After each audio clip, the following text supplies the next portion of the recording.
Have you ever wondered how to pick your student leaders, when to pick your student leaders? So today I want to talk about the core student leaders and how I pick them so that your flight storms a little bit less. Again, if you don't know who I am, I'm Sergeant Linder. I'm a 2-time military training instructor. I have about 7.5 years, over 30 flights, over 25 students. I love basic military training. I pray that I get an opportunity to come back, but if not, I loved that job. I loved it. Student leaders. I pick my dorm chief as fast as possible. So somebody that shows me a lot of courage, a lot of just initiative, somebody that's not so scared. I'll tell them, hey, you look really strong. I would like to use you as my dorm chief, and I will not fail you. Why do I say that? Because it's my responsibility to train my dorm chief to exactly what I want and what I like and what I prefer. So my dorm chief is my echo, but my dorm chief, I tell them, you are not the loudest. And I make them repeat that. You're not the loudest. You are making sure your element leaders are conveying the information coming from me through you to them. If my dorm chief is super loud, that means that my element leaders are super sorry and super ridiculous because they're not pulling their weight. Their job is to make sure that their element is doing exactly what I told them to do, especially when I'm going. So I talked to my dorm chief, and I remember my last dorm chief, her name was Trainee Thames. She was an old police officer, and she was super sharp, military bearing, outstanding young lady. I'll never forget her for as long as I live. She was just fantastic. And I said, hey, I need to use you. I will not let you down. I need you to trust me. And if you don't understand something, I need you to ask. If I forget to say something, do not be afraid to be my wingman. I need your help. Can I trust you? Usually it's always a yes, sir. And then we off to the races. And anything that my dorm chief is not handling very well, I get very defensive and I get very vicious. Because they need to know, my dorm chiefs need to know I'm on their team. If they're exhibiting the core values, they have nothing to fear from me. If they make a mistake, I fix it. I fix it for them. What do I mean by that? We counsel. Hey, you can't do this. Do you understand? I understand that you're thinking about this. It's just a bad call. But you know what? I never taught you about that. So that's on me. Good initiative, just bad motives. Are we good now? You can't do that? Good. Carry on. And then that's it. I use the dorm chief to help me pick element leaders. The element leaders have to exhibit great character, great core values early. And I asked who played sports before, who was a team captain. Hands go up in everybody because I have to have element leaders that are coordinated, that can march, that know their left from the right. It's a prerequisite for me. And it makes teaching drills so much easier. Do I want ROTC? I'll take ROTC. I'll take them. But not all ROTC were trained the same. So if I have to undo things and everything like that, but they're coordinated, I'm good. But if it's too much, I'd be like, go away. I'd rather be teaching a blank slate. That's just me. So that's how I pick my 5 student leaders. And back in the days, that's only dorm chief element leaders were called student leaders. I feel like everybody's called a student leader now. But anyways, that's how I pick those 5. How I pick my guidon bearers: the tallest and the strongest. Why do I do that? You're probably wondering, well, his steps are going to be too big. I teach my guidon bearer to take 18-inch steps. But Sergeant Linder, they have to take 24-inch steps. I get what you're saying. But if you ever seen a 5'3" person take a 24-inch step, it's too big. So I refuse to make my flight look unprofessional and bad. It needs to be at least an 18-inch step so that everybody in the flight can glide so they're not bouncing. 24-inch steps suck. And I'm going to tell you that. And it's tried and true. Everybody always tells me how smooth my flights are. And I tell them the secret. They're like, oh. Look, 24-inch steps is great. Are you taking a ruler? No, you're not taking a ruler. I need you to watch my flight and watch how they glide. Heels hit the ground, they smooth with it. On swing, going. They don't swing, they swing it. That's how my flight rolls. And I'm very proud of my flights. Very proud. Proud to march them. Proud to be around them. Because they embarrass everybody. Because they're so good. And it takes a lot of experience to realize that 24-inch steps are actually detrimental to prevent the bounce. They're detrimental. 18-inch steps prevents the bounce. 24-inch steps make the little people do this. And the uncoordinated people do this too. So, if you choose a tall guide on bear, you're going to realize that their stick control is so much better because they have long arms. So they can really whip that thing out and embarrass everybody. And I love embarrassing everybody.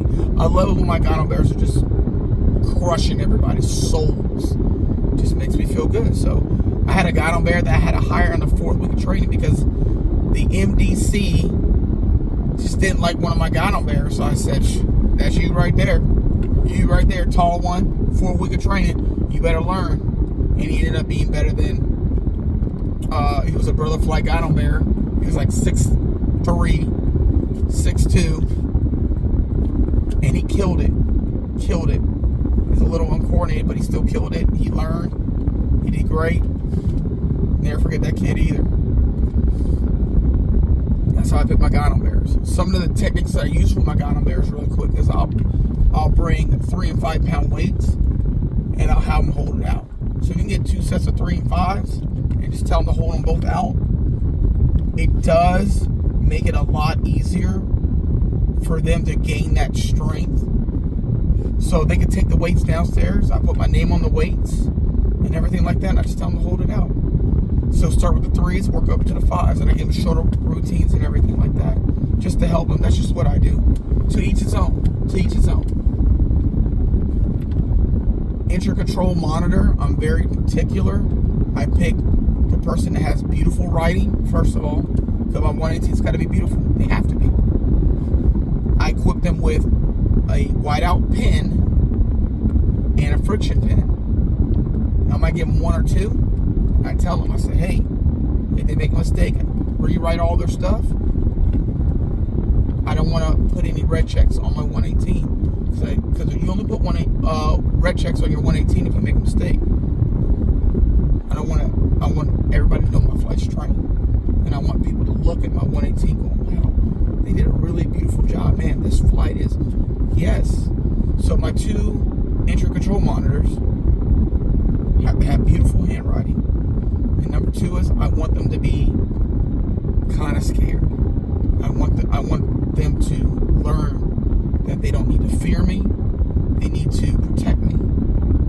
And one way of doing that is to help me on the 118, make sure everybody's trained, and also be a subject matter expert. And I'll train them over and over again. I'll be like, once they're doing details, Incher control monitors are always on shift for details. Because in 36.3, it says that the Incher control monitors have to check the 118 twice a day. So what better time than detail time? And I'll always play scenarios. I'll always do scenarios just so that,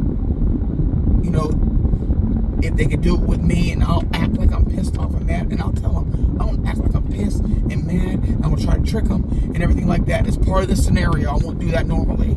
Trickery is actually unlawful according to the section chief and flight commander lesson plans. So, but I will try to give them scenarios or whatever like that so they can be ready for anything. And if they mess up, I'll say, hey, I'm going to start all over. And I'll do that during details. I'll do like 2 or 3 minutes where I say, hey, let's get trained. And I'm pounding on the door and everything like that. And like I said, I never do it for real because you can't do that anymore because you cannot intimidate either. I don't know why it's in that lesson plan. But anyways, they give them that. And then sometimes I'll include my Incher control monitors in my student leader brief.